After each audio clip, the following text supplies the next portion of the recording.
Kami doakan untuk kamu yang sudah menonton, semoga selalu diberi kesehatan, rezeki yang lancar. Pada kali ini, kita akan mengungkap momen-momen megah dan misterius di balik perhelatan akbar ngunduh mantu Al-Ghazali dan Alisa Daguis yang konon disebut-sebut sebagai pesta termewah yang pernah digelar keluarga musisi. Tapi di balik gemerlapnya ada satu kursi kosong yang memantik ribuan tanya.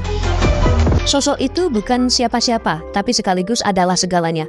Ibu dari sang mempelai pria, wanita yang melahirkan, membesarkan dan menjadi saksi hidup dari perjalanan Al-Ghazali. Dialah Maya Estianty. Namun saat pesta digelar bak pernikahan kerajaan, saat Ahmad Dhani dengan gagahnya menyambut ribuan tamu kenamaan, saat Alisa tampil anggun dengan kereta kencana yang membuat semua mata terpukau, satu hal justru menggelitik. Di mana Bunda Maya? Padahal sebelumnya Ahmad Dhani sendiri telah menyampaikan bahwa ia berharap mantan istrinya itu hadir. Bahkan demi menghormati sang ibu kandung Al, Mulan Jameela, istri Dhani saat ini, bersedia untuk tidak duduk di pelaminan. Sebuah pengorbanan yang tak biasa. Tentu saja itu menciptakan ekspektasi besar di tengah publik bahwa akan ada momen langka, momen persatuan di tengah luka masa lalu. Tapi yang terjadi justru sebaliknya. Maya Estianty tak pernah muncul. Tak ada jejak langkahnya di JCC Senayan, tak ada gaun mewah, tak ada pelukan haru, tak ada senyuman ibu pada anak di pelaminan. Yang ada hanyalah unggahan di media sosial, Maya duduk di dalam pesawat tersenyum tenang bersama sang suami, Irwan Musri. Captionnya sederhana namun penuh makna. Kembali ke setelan awal, menemani suami kerja ke Eropa, bye Indonesia. Seketika, publik terdiam. Harapan akan reuni keluarga besar itu runtuh dalam hitungan detik. Momen yang seharusnya penuh pelukan dan air mata haru berubah jadi pertanyaan tak terjawab. Kenapa Maya memilih pergi? Apakah ini semata urusan pekerjaan? Ataukah sebuah bentuk penolakan yang elegan namun menyakitkan? Apakah Maya merasa tidak lagi memiliki tempat di panggung besar itu? Ataukah ia menolak duduk di pelaminan karena tidak ingin membaur dalam skenario yang telah lama berakhir? Spekulasi pun bertebaran. Ada yang menyebut bahwa Maya memilih menjaga jarak dari masa lalu. Bahwa ia tahu duduk di pelaminan bersama Ahmad Dhani akan membuka kembali luka-luka lama yang mungkin belum sepenuhnya sembuh. Ada pula yang berpendapat bahwa Maya sudah terlalu nyaman dengan kehidupan barunya bersama Irwan Musri. Ia sudah selesai dengan drama masa lalu, dan mungkin kepergiannya ke luar negeri saat anaknya menikah adalah bentuk pernyataan diam. Aku tidak harus ada di sana untuk tetap menjadi ibu yang terbaik. Tapi di sisi lain ada pula yang menilai kepergian Maya membuat pesta ngunduh mantu ini terasa janggal. Terlalu megah, tapi setengah jiwa seperti hilang. Sebuah kemewahan yang tak utuh. Karena dalam setiap upacara ngunduh mantu, kehadiran orang tua, terutama ibu, memiliki makna simbolis yang sangat besar. Ia bukan sekedar tamu kehormatan. Ia adalah lambang restu, penyatu dua keluarga besar, dan pembawa doa utama dalam budaya Jawa. Dan inilah yang membuat sebagian tamu merasa, meski kereta kencana berjalan indah, meski gamelan mengalun syahdu, dan meski pesta malam hari dihiasi orkestra 70 orang serta penampilan Dewa 19, tetap saja ada yang terasa kosong. Ada suara hati yang sunyi di balik sorak-sorai. Banyak yang bertanya, jika Maya hadir, apakah acara ini akan terasa lebih sakral, lebih emosional, atau justru akan menimbulkan kegaduhan yang tak diinginkan? Ada juga yang berkata, mungkin Maya tidak datang justru demi menjaga kedamaian suasana.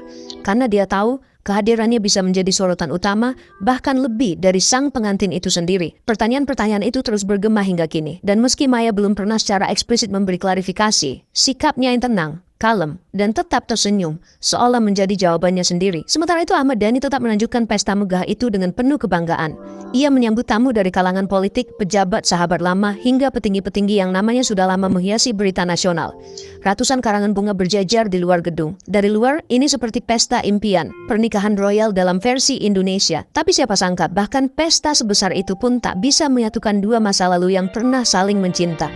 Namun, tanpa sang ibu kandung di sisi Al-Ghazali, banyak yang merasa acara ini bukan lagi soal kemewahan, tapi tentang makna yang diam-diam tercabut dari jantung pesta. Ada doa yang tak tersampaikan, ada peluk yang tak terjadi, ada restu yang hanya mengalir dalam diam dari seberang lautan. Al mungkin bahagia, Alisa terlihat memukau. Tapi apakah hati kecil mereka tidak menyimpan harapan kecil bahwa ibunya bisa duduk di sampingnya, walau hanya sejenak?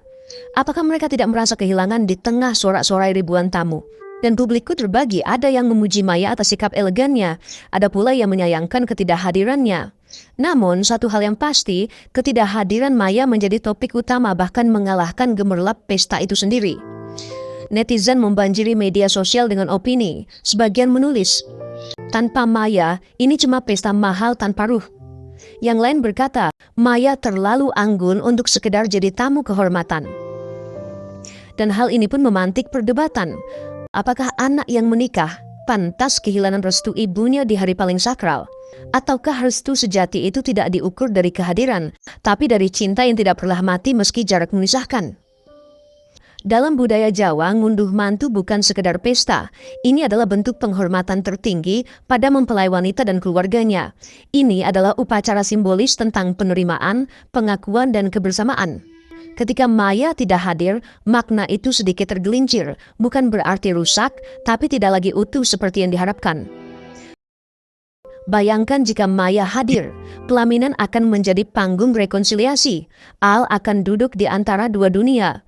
Dunia masa lalu yang penuh perjuangan dan masa depan yang kini menjadi kenyataan. Dan pelukan Maya pada Alisa akan menjadi simbol restu yang melampaui segala konflik. Namun kenyataannya berbeda. Dan dari semua tamu, mungkin hanya satu orang yang benar-benar bisa memahami ketiadaan itu. Al-Ghazali sendiri. Hanya dia yang tahu apakah jantungnya bergetar kala melihat kursi kosong di pelaminan.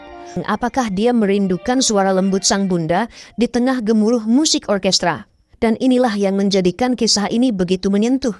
Ini bukan lagi sekedar cerita selebritas. Ini adalah potret keluarga, cinta, pengorbanan, dan batas antara harapan dan kenyataan.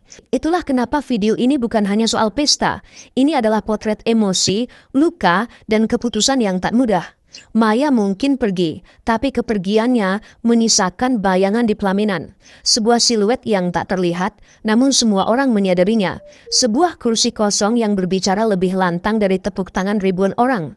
Dan mungkin di antara semua doa dan pujian yang mengalir malam itu, ada satu doa yang terucap dalam diam. Doa agar suatu hari nanti, semua yang pernah pecah bisa kembali utuh. Bahwa pada akhirnya bukan soal siapa yang datang atau siapa yang tidak, tapi siapa yang tetap ada dalam hati.